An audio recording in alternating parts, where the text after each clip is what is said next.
students do Google their professors, and quite another to look a student in the eye with the black and blue evidence on display and say, "Oh, I tried to hang myself a couple of days ago."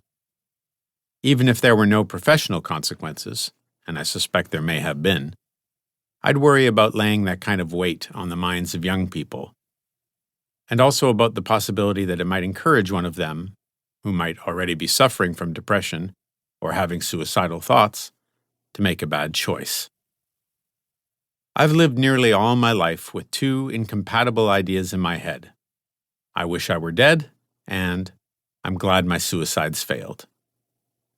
I've never once thought, if only I'd successfully killed myself, I would have been spared all this living I've done.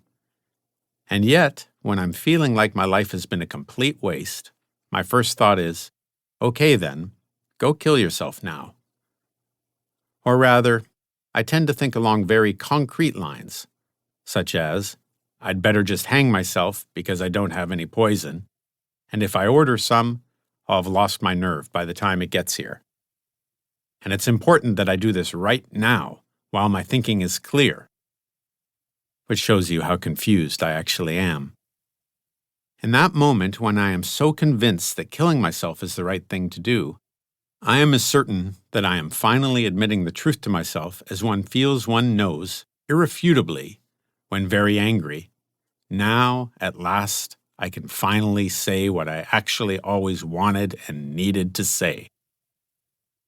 Later, when calm, it's clear this angry certainty did not necessarily reflect the truth at all. Of course, I'm not always struggling with suicidal thoughts.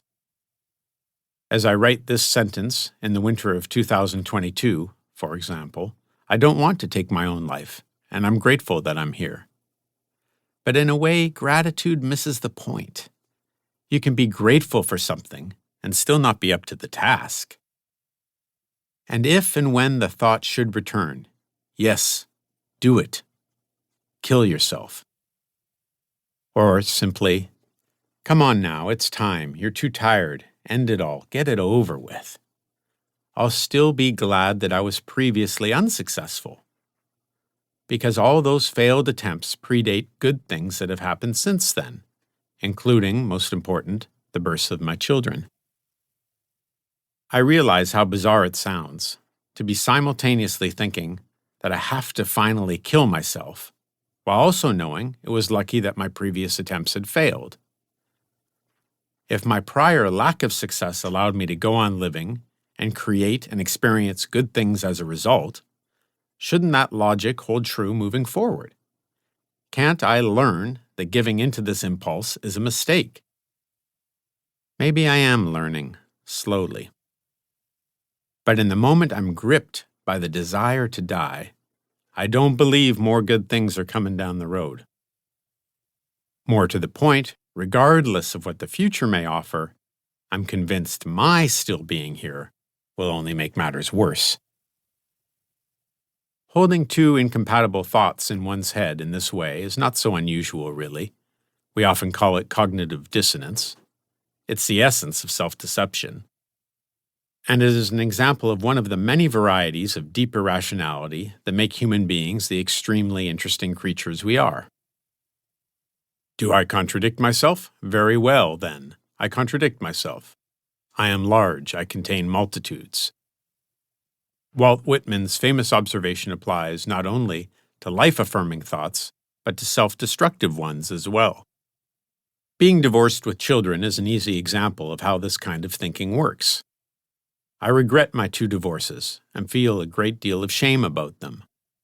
If I could, I would go back and correct my mistakes and be a better husband. But at the same time, I am grateful to have been married to all 3 of my partners, and especially for the children who came from those marriages. If I hadn't divorced my first wife and subsequently remarried, I wouldn't have my daughters Margaret and Portia.